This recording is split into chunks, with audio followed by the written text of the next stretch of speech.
El alma de todo apostolado. Primera parte, capítulo 2. Dios quiere que Jesús sea la vida de las obras. La ciencia puede enorgullecerse con razón de sus conquistas inmensas, pero no ha logrado ni logrará jamás crear la vida, ni producir en los laboratorios químicos un grano de trigo o una larva. Los estruendosos fracasos sufridos por los defensores de la generación espontánea han sido el más claro testimonio de la vacuidad de sus pretensiones. Dios se ha reservado el poder de crear la vida. Los seres que pertenecen al reino animal y vegetal pueden crecer y multiplicarse, pero sometidos a las condiciones establecidas por el Creador. En cambio, cuando se trata de la vida intelectual, Dios crea directamente el alma racional. Existe todavía un coto cerrado que guarda con mayor celo y es el de la vida sobrenatural, por ser esta una emanación de vida divina, comunicada a la humanidad del Verbo encarnado. Jesús, en virtud de su encarnación y redención, es la fuente única de esta vida divina, a cuya participación son llamados todos los hombres. Por Cristo nuestro Señor, por Él, con Él y en Él. La Iglesia tiene como función esencial comunicarla mediante los sacramentos, la oración, predicación y las demás obras relacionadas con estos medios de vivificación sobrenatural. Nada hace Dios sino mediante su Hijo. Todas las cosas fueron hechas por Él, y nada de lo que fue hecho se hizo sin Él. Juan 1:3. Esto se cumple en el orden natural y más en el sobrenatural, al comunicarse la vida divina, dando a los hombres una participación de la naturaleza de Dios para hacerlos hijos suyos. Yo he venido para que tengan la vida. Juan 10:10. En Él estaba la vida. Juan 1:4. Yo soy la vida. Juan 16:6. Estas palabras son tan precisas como luminosas la parábola de la vid y los sarmientos, con que el Maestro aclara esta verdad. Con qué insistencia quiere grabar en el espíritu de sus apóstoles el principio fundamental de que solo Él, Jesús, es la vida, y su corolario, o sea, que para participar en esta vida y comunicar a los demás es preciso ser un injerto del hombre Dios. Quienes recibieron el honor de colaborar con el Salvador en la transición de esta vida divina en las almas, deben reflexionar que son unos modelos, canales, acodados a esa fuente única para tomar de ella la vida. Si un hombre apostólico, por ignorar estos principios, se creyera capaz de producir el menor vestigio de vida sobrenatural, prescindiendo en absoluto de Jesús, demostraría una ignorancia teológica tan supina como estúpida suficiencia.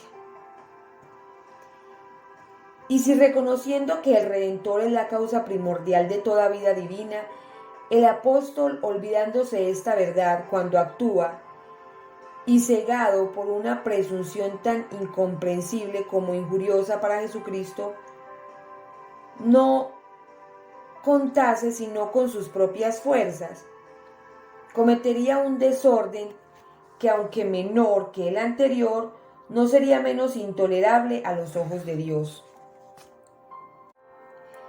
Rechazar la verdad o prescindir de ella en la conducta constituye siempre un desorden intelectual, doctrinal o práctico, y es la negación del principio que debe informar nuestra conducta. Ese desorden aumenta cuando la verdad, en vez de iluminar la inteligencia de obras, choca un corazón en oposición por el pecado o la tibieza con el Dios de toda luz. Esta conducta, que consiste en ocuparse en las obras, como si Jesús no fuera el único principio de vida, ha sido calificada por el cardenal Mermilov de herejía de las obras, expresión que sirve para estigmatizar la aberración del apóstol, que olvidando de su papel secundario y subordinado, pretendiera lograr el éxito de su apostolado con sola su actividad y sus talentos. ¿No implica esta conducta la negación práctica de una gran parte del Tratado de Gracia? Esta consecuencia espanta, pero a poco que se reflexione, se ve que desgraciadamente encierra mucha verdad. Herejía de las obras. La actividad febril en lugar de la acción de Dios, la ignorancia de la gracia, la soberbia del hombre que pretende destronar a Jesús, el considerar como meras abstracciones al menor en la práctica, la vida sobrenatural, el poder de la oración y la economía de la redención son casos nada imaginarios que se presentan y que en diversos grados un análisis de las almas acusa con frecuencia en este siglo de naturalismo en el que el hombre juzga según las apariencias y obras, como si el éxito de su empresa dependiera principalmente del ingenioso de su organización. Aún a la luz de la filosofía y prescindiendo de la revelación, sería digno de lástima el hombre de valer que se negara a reconocer que todos los talentos los demás admitirán en él, los ha recibido es de Dios.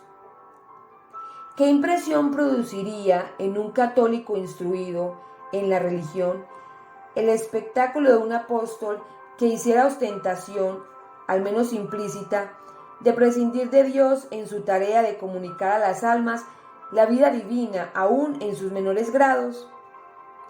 Calificaríamos de insensato al obrero evangélico que dijera: Señor, no pongas obstáculos a mi empresa, no me la ataques, que yo me encargo de llevarla a buen fin. Este sentimiento nuestro reflejaría a la aversión que produce en Dios tal desorden, la vista de un presuntuoso que se dejara arrastrar del orgullo hasta el extremo de pretender dar la vida sobrenatural, engendrar la fe, presumir el pecado, impulsar la virtud y hacer brotar el fervor en las almas con solas sus fuerzas, sin atribuir estos efectos a la acción directa, continua, universal y desbordante de la sangre divina, precio, razón de ser y medio de toda gracia, de toda vida espiritual. Por eso la humanidad del Hijo de Dios pide a su Padre que confunda a esos falsos cristos, paralizado las obras de su soberbia, o permitiendo que no produzca sino espejismo fugaz.